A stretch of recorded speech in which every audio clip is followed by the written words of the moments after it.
I'm gonna start it back from 1992 when I was born, cause that's where all the havoc starts. All right, so we can start from the beginning. What's your name and where you from? My name is Francisco Gomez. I'm from León, Guanajuato, Mexico. I migrated to the United States in 1999. Now, how would you describe your childhood coming up My in child, Mexico before you came over here? Sorry. my childhood in Mexico. I remember when I was like 2, 3 years old. My father beating my mom, left in a blood pile of her blood, her having to go to the hospital. My mother was 13 when she got pregnant with my brother Adrian, and then by the time that she turned 15, she already had me. Me and my brother are born the same year. His birthday is January 22, 1992. My birthday is December 28th, 1992. I say that because my mom doesn't love me because I am her rape baby. Because my father, who I forbid to ever enter the gates of heaven, even if he says sorry, raped my mom and then I was born. So I have had to deal with that thing in my heart because when my mom was young, she yelled it at me and said, "You're only alive because I let you live. You're a fucking rape baby. You think I want to love you? I don't even. When I see you, you remind me of your father," and that killed me. So I learned from it. I became independent. I didn't have a father to raise me. My brother had my stepfather. So when the last time my father hit my mom, it was a crazy experience because my How my old were you at my that time, too? uh I said, now, how old were you around that time? And the mic's uh falling. 6. I was like 6, and we just came from Mexico still. So it was 2 years ago. It was like 2001, 2002. So we got here 2099. 1999. So my mom always forgave my father because it was like, oh, he's drunk or he's on drugs, which was facts. So it comes a time where my dad hits my mom, bleeds her to a pulp. My brother gets kicked into the house and breaks into the wall. I get punched in the face. My little sister crying and crying and crying. And then finally, my father, Ruben Gomez Aleman, he called the cops on himself. And you want to know why? Wow. Because he had never in his life hit my mom when he was sober. And that day, he was sober. The one time he recognized what he did, he was sober. And my mom had always forgave him because he was drunk or high. But on that day, he had been sober for months and months and months. He called the cops on himself and turned himself in. He stayed in jail for the next 2.5 years. My mom getting bothered by this guy named Ralph Fierro, which is now my stepdad. Bugging, trying to have a relationship with her, and she finally gave in. We meet the family, it's good, it's all clean. Then my stepbrother, a fucking soul that's lost, decided to touch me. And at first I was scared. And he said, "Oh, I'll kill your mom." Alright, I never said nothing. But I got angry and angry and angry about it. And then I find out he did it to my older brother. I went over there and I fucking kicked his ass. I beat the fuck out of him. I do not love that guy at all. Later on, I tell my family, my mom, and the father, Ralph, your son is a fucking pedophile. He touched me when I was a kid. They said I want attention. Okay. He goes to military school, goes to become a Marine. When he's in the Marines, he ends up raping a woman while she's passed out. He goes to military police or jail, whatever it's called. Then he comes out, and then I think 4 or 5 years later, he gets caught with kitty porn. What the fuck? And I tell my parents, like, what's up? I told you guys this, and you didn't Years believe ago, me. yeah. You think I want attention? No, and that's what my parents think I've always wanted. Because I am what? The black sheep. I am the middle child. And then I'm her rape baby. So she just shoo, shoo, shoo, shoo. So then, whatever. We come from Mexico, right? Like I said, 1909. We walk through the desert. We jump the fence. We get prosecuted by immigration and everything. They couldn't find us. We got away. We moved here. For the first like 2 years, it was okay because my dad was working, but my mom would be working 3 jobs. She had her own profession in Mexico, but it was hard. Like we weren't getting fed enough. It was tough. Mexico, we had everything because my mom had her own business, and she made enough money to take care of me and my brothers and sisters. So it got enough to where like, we wanted to dip. We come over here. We come here. My dad's still doing the same thing. Finally calls the cops himself. Get my mom gets into a relationship. By the way, when I was in elementary, I won this award where I can get $500 to go to school, and when I turn 18, and that's a big thing, Yeah. in that area, and it especially made me and my mom proud because I'm from Mexico and I was able to surpass everybody then. So then, come back to me moving to the Bay Area. The transition of the Bay Area was so different to me, where I had to learn how to like learn my place and also earn my place at the same time. So I moved into Hayward, South Hayward, in close to off First Manning. Oh. So the first day I walked home. Well, before that, I actually lived right by the library, by Forselli's, but it was so short that it's not even memorable. But I remember my friend the first time, Thomas Jimenez. He walked me home the first day and told me like, "Don't let people say this to you. Like, let me hold $1 because then they're gonna think you're a sucker." And then he was just like, "Be careful and don't like aim too high. Like, protect yourself, but then don't say too much." And then he was like, "And don't ever say the N word unless you're certified." And I said, "Okay." So I understood everything. I did everything they said. Whatever. Come 4 years later, I become top dog at my school. Like I'm very popular. I'm just Francisco. And I was part of the a club where we did parades for the class and everything. It was leadership, and I became Francisco. I'm Francisco, right? So I had a pretty ass girlfriend. Everything else. Life succeeds. On You're a pretty good kid, essentially. Yeah.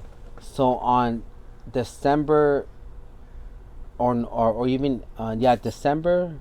No, it was January, like around the 11th, 15th of 2011. I come home from school, and most of the time when I was at school, it was after school. Then we had football, and then we would go. Me and the football players would go and study together so we can stay in class. I come home and then my mom is gone. She went to go work down in Fresno, where we're originally from. And my dad says, "What the fuck you want?" And I was like, "Nothing. I'm going inside the house." And then he says, "Your mom's not here, right?" I'm just like, "Yeah, I know. She sent me a text." And then he says, "Then I run the rules. What the fuck you doing home at 9 something?" I was like, "You know what I'm doing. I'm at football practice and then the study class." And this was your stepdad, correct? It's my stepdad, yeah. So then I kind of shut the door and I get in.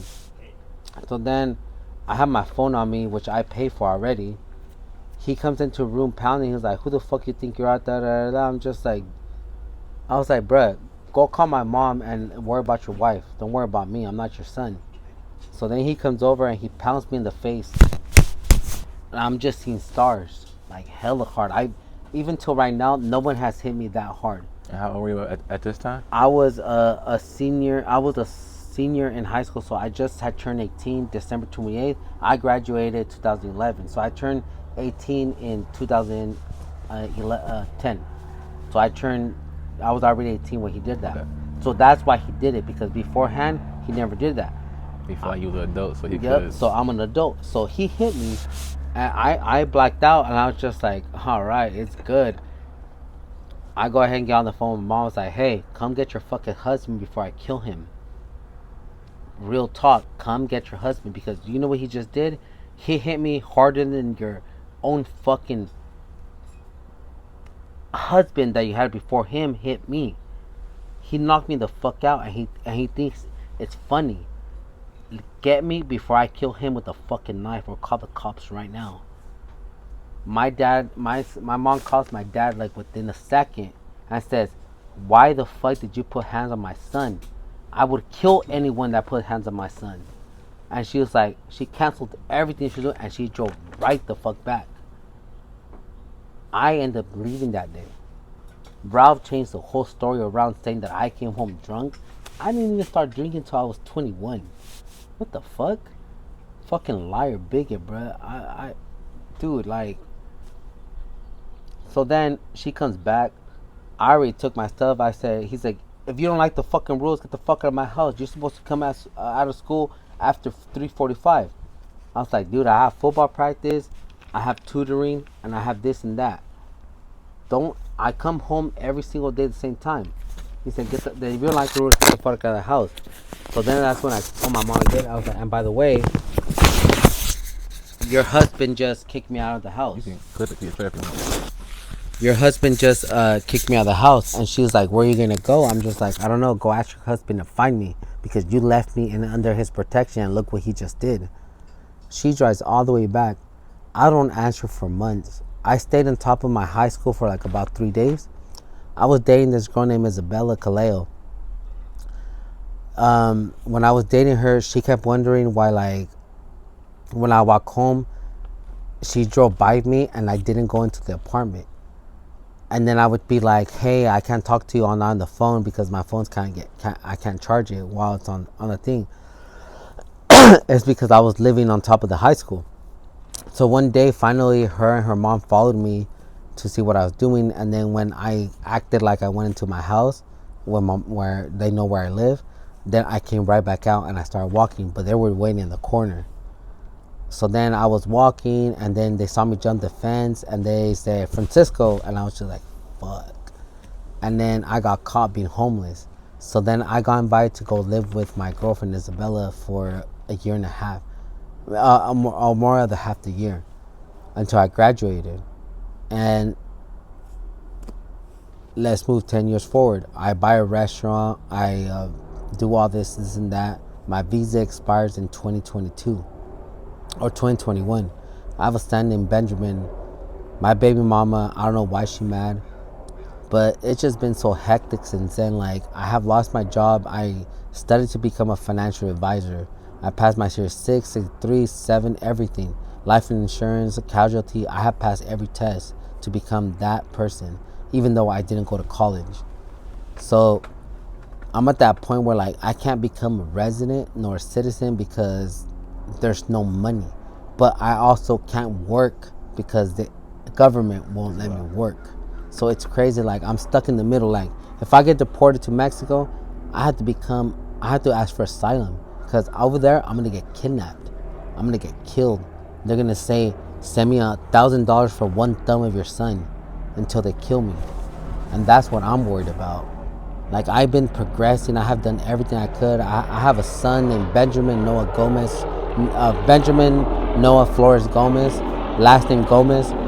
He's my son. I would do anything for him, but it's been hard to do it because I have restrictions. Like, I can get Medi-Cal, I can get GA, I can get food stamps, but I can't work. And I would trade all those three to go to work. Like, I want to work. Like, I'm not trying to be a burden on this United States of America. I want to contribute. I want to pay my taxes. I want to succeed. I want my son to be second generation American. He's going to be first generation American. His mom is Americanized. She was born here, but I wasn't. I want my bloodline to succeed forward and forward. But every fucking thing that happens in my life, it backtracks it. It just does never let me contribute to the world, even though I want to. Like, I've been challenging AI. AI is going to take over the world. It's definitely going to do it. And I'm trying to learn how to overtake AI, because AI is a tool and not a feeling. And Congress is gonna say that it's a feeling. So I've been trying to battle with that. So then look, in 2021, me and my girlfriend Angelica, which is my baby mom for Benjamin, break up. I start drinking uncontrollably. I'm drinking 1.5 gallons of Jack Daniels. I'll buy a big bottle, the big one from the gallon from Costco, order it to my house, and then I'll buy then the fifth.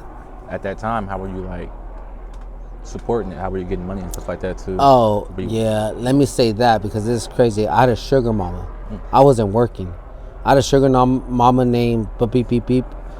But she would literally, like, I had her credit card on my DoorDash, and I have receipts and everything that I can show if that's not plausible.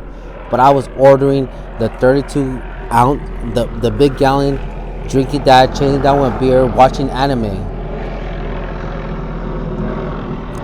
So I did that for 11 months straight. So I go into the hospital like around January, and they tell me that I have an elevated liver. And then I stopped drinking on October 31st of 2022 or 2021. I can't remember. I'm sorry. But I think it's 2022. I have receipts. I end up, like, my stomach gets bloated hella bad. I'm feeling like pain here, and I'm starting to throw up gunk. It looks hella yellow. Like, it tastes like the worst medicine in the world. So I asked this girl with Cecilia, her name, who's my sugar mama. I asked her like, hey, can we go out to eat? So we go to Mel's Diner, and I have this pain, dude. Like, I can't even put on my seatbelt. I have ascites. That means my stomach is bloating up because of the alcohol. My stomach is trying to like just take over it. Expanding essentially. Expanding, yeah. And I was throwing up blood. Shit. So I was like, I ended up getting this thing called ascites, which is like a cut in my vein, in my throat, where I'm throwing up gunk with blood. And like I said, I had stage 4 liver cirrhosis. I should not be drinking, and I am drinking right now, which is a horrible thing because I could die any fucking day. So we go to Mal's Diner. I order my food, and I go into the restroom, and I immediately throw up, and there's blood in my throw up, and I'm just like, fuck. And I continue to throw up, like hella gunk and everything. My food gets there. When I ordered, I was like, I can't do this. I was like, take him back to my house. I go back to where I live at, which is San Leandro Hills. I roll up four swishers, and I smoke 2 of them real quick in the room so I can get high as fuck so I can stop hurting. And then the other 2, I said, let's go to Highland Hospital. I got receipts and pictures that I will share with you if this goes into your video. I ended up going to the hospital that fucking day. They put in 1, 2, 3, 4, 5, 6 IVs in me. My platelet count was at negative. Shit. I was dying. They said if I would have gone to sleep that night, I would have gone into a coma and died. So then, God bless me, I told nobody. I stayed in the hospital for weeks until someone that my mom knows saw me and told my mom, you know your son's in the hospital dying right now. And then my mom comes straight through, and I got mad. Instantly, I was like, who the fuck told you can come here? I don't want you here. Get the fuck away from me. Then they told my baby mama. Then they told my sister. Then they told my other sister. Everybody was crying. But it was, to me, it just seemed so fake. I continued to live. In and out of the hospital for months. My sugar mommy bought me a watch. It was the Ultra 8, and that Apple Watch Ultra 8 saved my life a lot, because I used to get up, I would like get like dark headed, like I black out, and I fall straight to the ground, and then my watch would detect that I fell to the ground, and it would immediately call the ambulance. What? And they would come in. I had directions who to call: my sister, my mom, and my stepfather. And they could contact, and my baby mama. They would send a message to where I'm at, what's happening with me. They picked me up, what's going on with me. They would send a message every block, location, everything. So I thank Apple Watch for that, because I passed out, dude. I would get up real fast, and then I out of nowhere everything would black out. I don't know, pink around the floor, and I'm like hit my head too hard, so I couldn't get up. And this was just from the cirrhosis, or this was Yeah, from the cirrhosis. Yeah, because I had to be on a strict diet for many years. And last year, not the year before, but the year before that, I went to go work this party. I didn't quite understand the rules of the party or what they were gonna do, but it was like a sex party, like for just like straight gay men. And I went there to go be a caterer, like pass out food, arrange anything. That day, I dealt with like a visual thing. It made me think of PTSD and everything. And I was like sickened by it. So they offered me a drink, and I said yes. And I had a drink in over a year from that, and that's why my liver it got better.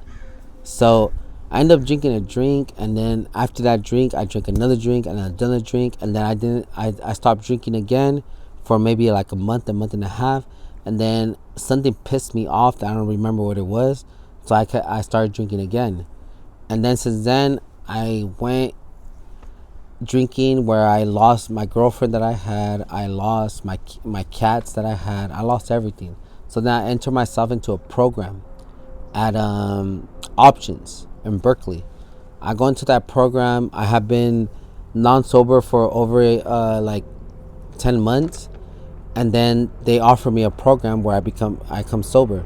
So I stay sober from I think January to July of last year.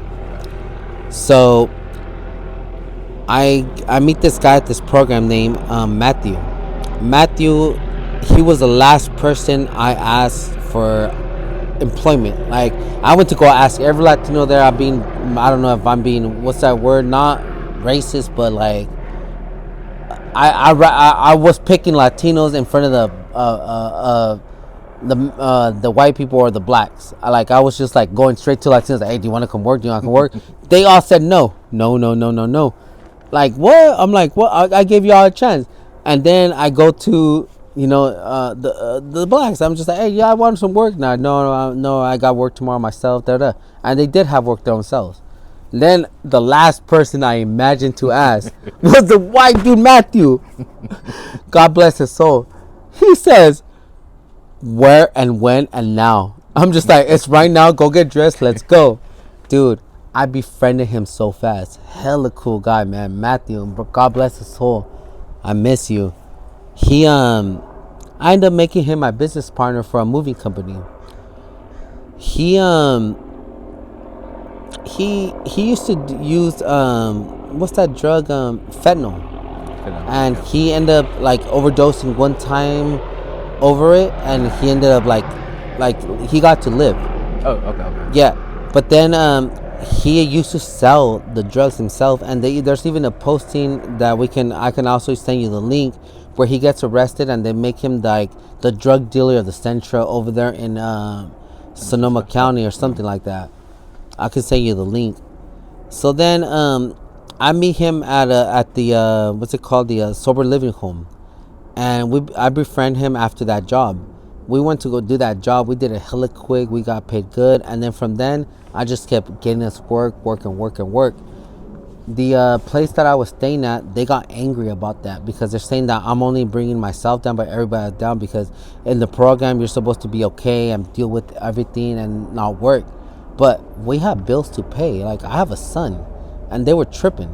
So then I end up saying like, whatever.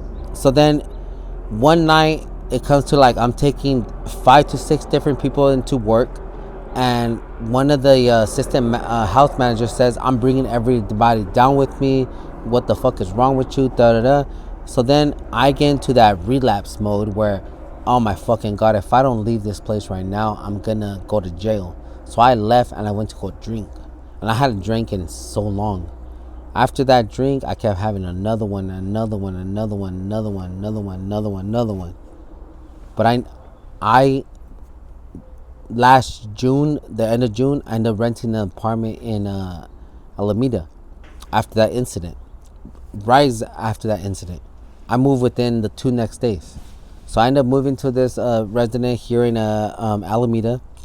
Matthew says, I'm going to follow you. And I was like, I don't think you should. But then he insisted. I was like, as long as you're in control of your shit. That same night, he says, we're going to Hayward. I already had bought a car, by the way. That was the first car that I bought since I had been in and out of jail and growing up, you know. I have a Jeep right now. It's at my mom's house, but I'm not allowed to drive it because I'm not allowed to have a driver's license because of how sick I am, because I pass out all the time. Okay. So he tells me, like, we're going to Hayward. I'm just like, for what? He's like, I want to go see my dad. I was like, all right, for sure, it's good. He ends up going there to buy crystal. And I was just like, bro, what are you doing? He's like, nah, dude, it's like how you drink beer. I do crystal. I was like, so that's not the thing that kills you, right? Because you told me before that you overdosed on fentanyl. So that, what if it's laced? He's like, nah, that's what I'm getting from my dad. So it's not going to kill me. All right. I hated that. I didn't like it. It made me feel ill. Like, how can your son just came out of fucking rehab and you're giving him drugs, like, and then you're taking his money too, and if anything, it was my money, so it was like more even crazier. So I'm just like, all right, bro, come on. And I was like, please promise me this is not gonna overtake you. And he said, it's not food, it's just like how you drink a beer, I do meth. I was like, all right, it's good. He was like, just don't catch me doing what do they call, like the blue 90s or something? Is that fake blue pill? What's it called? You know what I'm talking about? It's like like the M80s or something like that? Yeah. What's it called? One more time? Was it M80s? Yeah, it's the M80s. Yeah, it's a blue pill M80s. Yeah, or something like that. And they're like fake Percocets or something like that. Yeah. He said, go ahead. Yeah, he just told me, don't catch me doing that, and I can never do fentanyl. And I guess I didn't even know what fucking meth was until I met him. I swear to God, I didn't know what it was. I'm just like, what does it do for you? It does nothing. It just keeps you up. It makes you worry more about life. Wouldn't you rather go to bed with a beer or a drink? So then we do that. We have a meeting in Monterey Bay. So we go out there. I have this girl that I met on like Facebook dating or something like that. I met her. She came all the way from like LA, and we met in Monterey.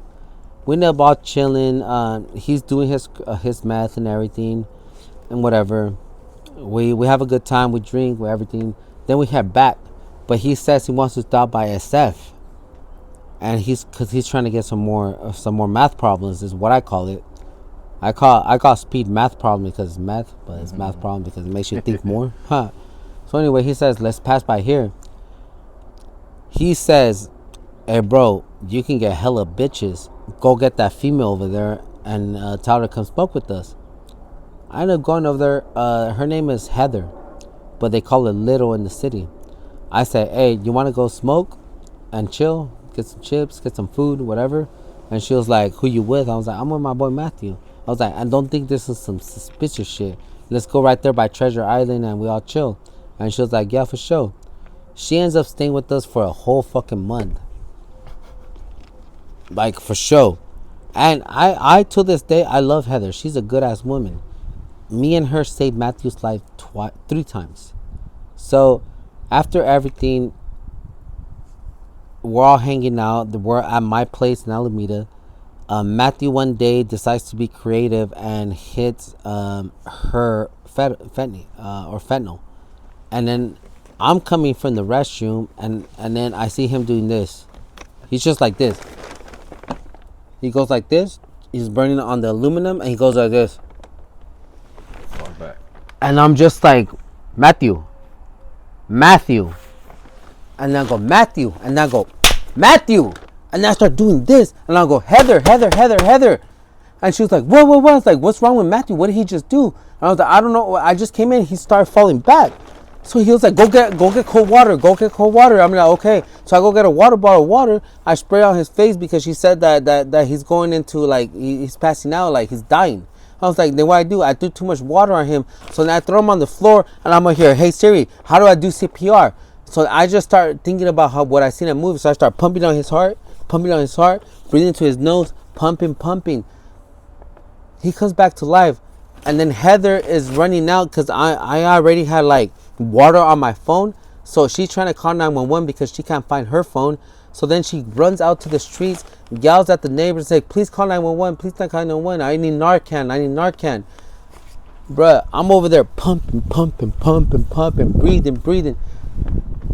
He tells me when he comes back and we pick him up that he saw me doing all that and he was grateful.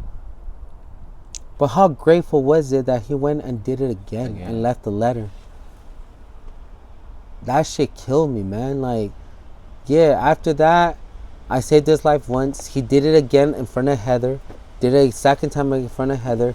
He crashed a car that I bought, took $17,000 out of my account, whatever.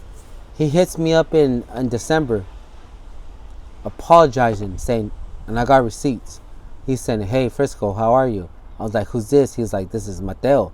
I was like, and he was like, this is Matthew or Matt, whatever the thing is. And I said, Mateo, because I responded back in Spanish. Mateo, the one that fucked me over, the one that lost the contract with the colleges where we're supposed to be there on Monday morning, you're supposed to drive. The Mateo that stole my car, the Mateo that stole $17,000 from my account. Because if that's that Mateo, I don't fuck with that Mateo. Leave me the fuck alone. Like, fuck off. He said, man, I was just checking on you. My bad, bro. I was like, my bad what? Look what you done to me. 2 weeks later, he leaves the letter and commits suicide on fentanyl. Shit. And guess how I feel? What if I would have been the difference? What if I would have responded and more? Because I was going to give him a chance. Just let me breathe real quick. But he didn't give me enough time. He only did it 2 weeks after. But I sometimes feel like, and I do feel like it all the time, to be honest. If I would have accepted his apology and knowing my heart what I would have done, I would have said, what's up, bro? Come over. Let's go. Let's do this again. One more time. Let's try. But I was just so angry. But now I blame myself for his death. And all the people that I've talked to, they say, don't do that to yourself. Yeah, don't. Because he said that was already in his plans. He's already survived how many times? I can't accept it. So I blame myself. So then I didn't yearn about it for a couple of weeks. And then I go to a bar and I see this guy that I saw the time before I went to the bar. And I'm over here thinking about fucking shrooms. So I end up taking a shroom, and that's when it hits me. Because, you know, I don't know if you guys ever had a shroom trip, but it brings out what you're thinking about. No, at that moment, yeah. You know what I mean? So it made me think about him. And then I fucking realized, and I started bawling out. My eyes were tearing. I couldn't fucking live with myself. I was like, Mateo, why would you do this? Like, why would you be so selfish and kill the rest of us little by little? Like, bruh, why would you kill yourself? I'm sorry I didn't say that I accepted your apology. And I felt stupid, dude. I felt dumb. I felt so I felt vulnerable. I felt capable. I felt like I'm the one who pulled the trigger on him. It was crazy. And then finally, after I let that all out and I talked to some other people, they're like, you can't do this to yourself, because that was already in Matthew's manifesto. Yeah. That was his life already. So I tried to accept it, and I did. But then after that, I was going out for a while, and then I stopped, and then the house burned down, and then I just started going out uncontrollably. Like, when the house burned down, I've been in and out of jail and hospitals. That was just since last month, since the 29th of January, yeah. So I've been in and out of jail. I gone to Santa Rita.